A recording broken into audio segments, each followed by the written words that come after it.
Para sa mga senador dyan, itigil nyo na ang kahihiring nyo.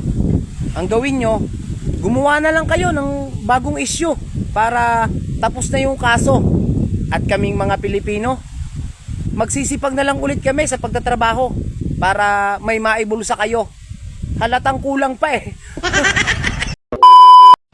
Ikaw na ninanakaw na nga lahat ng pera ng bayan, mga taxes ng bayan na wala kang inatupag kundi maglagay ng tax na ina ka. Ito nga po pinag-uusapan yung ninanakaw ninyo eh. Tapos pagtataas pa kayo ng buwis, para daw sa PhilHealth na naman. Anak ng... Saan kayo humuhugot ng kapal na mukha nyo? Sorry po sa salita pero ito ho coming from the heart. Saan kayo kumukuha ng kapal ng mukha ninyo? Sa gitna ho ng anomalya. Kapal na mukha nyo! Na ₱1,000,000, magbubuwis ka na naman. Ang mga dating adik nagbalik loob sa pagiging adik. Yung mga dating takot, ang lalakas na ng loob. Ang mga pusher, di na nagpo-push back. Ang mga user, himbis gamutin, binigyan ng alibay. Durog na ang Pilipinas. Sa Pinas, ang tumatakbo sa politika is hindi para sa mamamayan, kundi para sa kaban ng bayan, para sila magpayaman. Hanggang kailan kayo magbubulag-bulagan, ha? Kailan niyo pakikinggan ang sigaw at hinaing ng taong bayan? Lumabas ako ng bahay, sabi sa akin ng inggitera, mukha kang tanga sa TikTok. Ano naman? Alam mong sabi ni PBBM, ano daw nangyari sa bansang Pilipinas? President, wag kami ang tanungin mo ang sarili mo, ano bang ginawa mo sa bansang Pilipinas at bakit nagkaganyan? Wala pang nakukulong sa flood control Ilang nga, mag-isang buwan na ba yung investigasyon? Ang dami ebidensya, wala pang nakukulong? Alright! Kapag politiko ang na-involve, may due process, may karapatan sila. Pero pag mga individual na ordinary na mga tao ang nagkasala, wala ng due process. Mabilis pa sa 4:00. Huli ka kaagad and kulong ka kaagad. Ganon kabilis. Ganon ang batas ng Pilipinas. Ang batas doon is hindi pantay, kundi para sa mahirap lang talaga, para lang sa mga ordinaryong tao. Ano na nangyari sa hearing dyan sa Pilipinas, sa Senado at saka Kongreso. Dito sa Amerika, ang mga korap dito na politician, kulong agad. Dyan sa atin sa Pilipinas, ang mga korap dyan, pag nahatulan na, punta na ng Amerika, mga hayop na hinayupak na buhayan na yan. Aray ko. Kayong mga congressman, lumabas kayo dito at mag-rumble tayo. Kung totoong matapang kayo, dito kayo at mag-rumble tayo. Huwag nang mag-isali ang pulis, pati sundalo. Hinahamon namin kayo, rambulan. Mag-rumble tayo dito ngayon. Nakita nyo na? Yung nagrarally, kinasuhan na. Yung nanungurakot, pinag-resign lang. Yung nagrarally, ikinulong na. Yung nangurakot, malaya pa. Ayaw, di ba? Only in the Philippines. Ibang klase ang magnanakaw sa Pilipinas. Dahil pag sila'y lumabas, sa halip na hulihin, inaalalayan pa ng pulis, nakakapagwangwang pa sa kalye. Iba talaga Pilipinas Wala akong pake kung sinong ma-offend dyan, pero totoo lang to Yung mga anak ng mga kurap na politiko, putang ina ang papangit. Like legit legit lang. Nangungurap na kayo, ba't hindi nyo pagandahin yung mga itsura nyo? Ba't ang sasagwa? Isipin mo nakalashes na kayo niyan nakalashes, naka-nails, pero papangit nyo pa Like legit, so napupunta yung mga investment namin sa inyo. Tsari, di ba isipin mo, ninanakaw nyo yung tax namin, tapos ang papangit nyo naman. Like, hindi nagme-make sense. Itong putang inang tong si Sara Diskaya, hindi mo alam kung nananarantado talaga o ano no? Tangina, halatang hindi siniseryoso ang batas Halatang hindi natatakot, putang inan, may pa-finger hurt pa. Shout out sa lahat ng mga kontraktor ng DPWH na kumulimbat ng limpak-limpak at bilyong-bilyong pera sa kaban ng bayan. Mabuhay po kayo, sir. Ito po ako ngayon. Kagagaling na po sa isang trabaho. Lilipat na naman po.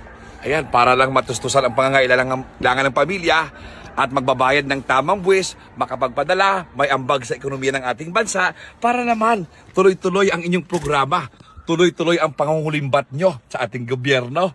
Kung gusto nyo nga di ba? Kung kulang pa yung nakikita nyo, kung kulang pa yung ini-income nyo, lalong lang sa luho ng mga anak nyo, magsabi lang po kayo, sir.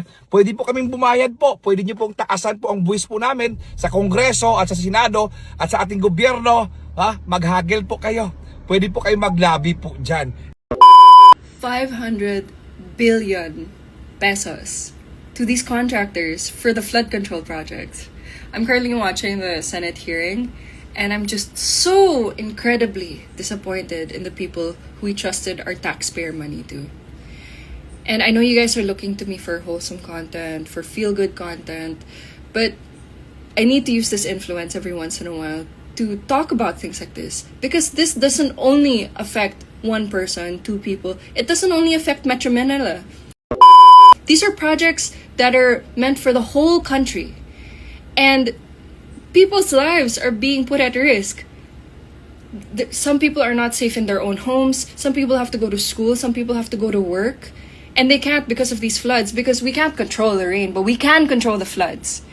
And instead, through greed, 500 billion pesos has gone down the drain along with the floods. Ano? Nag-break lang kayo ng jowa mo, hindi ka na makakain? Bakit? Dinala niya ba yung ulam? Mga amigo, payag ba kayo na ibalik ang parusang bitay para sa mga high crimes ng ating bansa tulad ng murder, yung pagnanakaw sa pira ng bayan? Kung payag kayo, comment down. Lumabas ka na naman kagabi na hindi ka nagpapaalam. Saan ka na naman nagpunta? Anong lumabas? Sino may sabi sa'yo? Daming nakakita sa'yo, mga kapitbahay natin. Sinasabi, nasa labasan ka ating gabi. Ano ginagawa mo doon? Naniniwala ka kasi sa mga chismosa dyan sa labas eh. Ikaw nga eh. May nakapagsabi sa akin. May naka-front ride daw sa may motor mo. Si Sabel, nakita ng mga kapitbahay natin. Sabi nila? Oo, di nga ako Sabi-sabi lang naniniwala. talaga yung napakarami talaga chismosa Kaya ngayon. nga. Buti nga ako, nandito lang. Lagi lang ako nag-ML dito sa bahay. Hindi na ako lumalabas eh. Huwag ka maniniwala sa mga ganon. Sabi-sabi lang yan. Tay, sasali po ako sa rally. Anong rally yan? Rally? Panawagan. Para patalsikin ang mga kurap at magnanakaw sa kaban ng bayan. Uy, may permit ba kayo? Baka kayo i-arestuhin ng mga pulis. Bakit, Tay? Yun bang mga kurap at mga magnanakaw sa kaban ng bayan? May permit ba sila? Inaresto ba sila ng mga pulis? Heto ang mga babaeng masarap mahalin. 1. Topakin pero malambing. 2. Selosa pero ikaw lang ang mahal niya. 3. Matampuhin pero kapag sinuyo mo, dobleng pagmamahal ang ipaparamdam sa'yo. 4. Overthinker pero maalalahanin. 5. Always galit kapag may mali kang ginawa pero never kang ipagpapalit. Ito may tsura ni Boying, oh. Ganyan yung mga mukha ng taong kahit wala pang ginagawa. Gusto mo na agad banatan. Gusto mo na agad sapakin. Yung hindi pa bumubuka-bunganga, yung hindi pa nagsasalita, pero mainit na agad ang ulo mo sa kanya. Ito yung tipo na pag nakita mo, yung itsura, gusto mo hampasin ng sapato sa muka, o kaya subuan ng takong sa bunganga. Yung ganun na itsura. Tinan mo, nakagigil ang itsura. Yung pag nakita mo, sira agad ang araw mo. Ganito yung tipo ng muka na hindi mo pwedeng pagkatiwalaan. Ganito yung tipo ng muka na putang ina, wala pang ginagawang masama. Gusto mo na agad dambahin, buntalin. Tainang yan. Boss! Ay, wala kaming order na ganito, boss! Wala kaming order na ganyan! Sino ba may sabing order nyo to? Ha? Ulam namin to, boss! Baka, ha? Baka!